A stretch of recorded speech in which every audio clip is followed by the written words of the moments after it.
तो आज का टॉपिक है हमारे पास कॉम्प्लेक्स फंक्शन।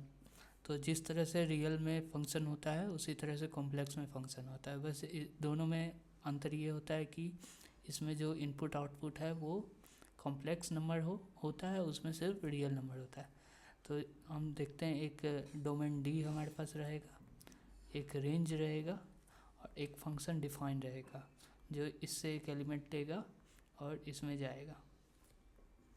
तो हर एक वैल्यू डी के लिए हमारे पास एक एलिमेंट अगर इसमें मिला तो उसको कहेंगे हम single valued function. Single valued function अगर एक पॉइंट के लिए एक पॉइंट आए तो उसको सिंगल वैल्यूड फंक्शन बोलेंगे। एक पॉइंट के लिए एक पॉइंट से ज़्यादा आए उसको मल्टीपल वैल्यूड फंक्शन कहेंगे। तो हमारे पास फंक्शन होगा जो डी होगा वो भी सबसेट होगा सी का और ये सी में मैप करेगा, तो इसको कहेंगे हम कॉम्प्लेक्स वैल्यूड फंक्शन। अब कुछ एग्जांपल देख लेते हैं कॉम्प्लेक्स वैल्यूड फंक्शन का। तो that is F Z is equals to Z square एक कॉम्प्लेक्स वैल्यूड फंक्शन है।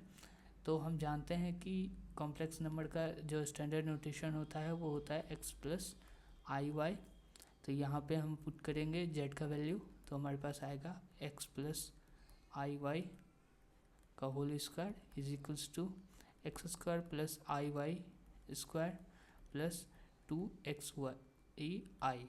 हम जानते हैं आई स्क्वायर का वैल्यू होता है -1, तो हमारे पास आ जाएगा X square minus Y square plus 2xy। अब एक हमारे पास एक और स्टैंडर्ड नोटेशन है कि जो हम फंक्शन का वैल्यू होता है वो रियल पार्ट को हम u से डिनोट करते हैं, यानी u is equals to X square minus Y square, और जो इमेजिनरी पार्ट होता है वो v से डिनोट करते हैं, यानी 2 यहाँ पे 2xy। तो हमारे पास एक नया नोटेशन आया है F Z is equals to U, ये एक्स वाई के फंक्शन में होगा और आई भी एक्स वाई के फंक्शन में होगा। अब हम कुछ स्टैंडर्ड एग्जांपल्स देख लेते हैं कॉम्प्लेक्स फंक्शन का।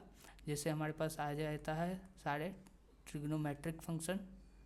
एग्जांपल्स के लिए ट्रिग्नोमेट्रिक फंक्शन का sine Z, cos Z, tan Z etc।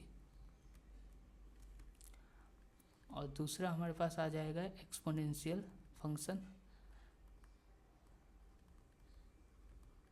Exponential function में हमारे पास आता है e to the power Z, a to the power Z, इस टाइप का। थर्ड पॉलिनोमियल फंक्शन जैसे X square Z square plus 2z plus 1, इस type of function को हम कहते हैं पॉलिनोमियल फंक्शन। तो ये सारे हमारे पास सिंगल वैल्यूड फंक्शन के एग्जांपल्स हुए। तो हमारे टॉपिक के हिसाब से हमको सिर्फ सिंगल वैल्यूड फंक्शन ही पढ़ना है। तो ये सारे फंक्शन सिंगल वैल्यूड फंक्शन हुए। आगे हम पढ़ेंगे लिमिट, कंटिन्यूटी एंड डिफरेंशिएबिलिटी, फिर एनालिटिक फंक्शन।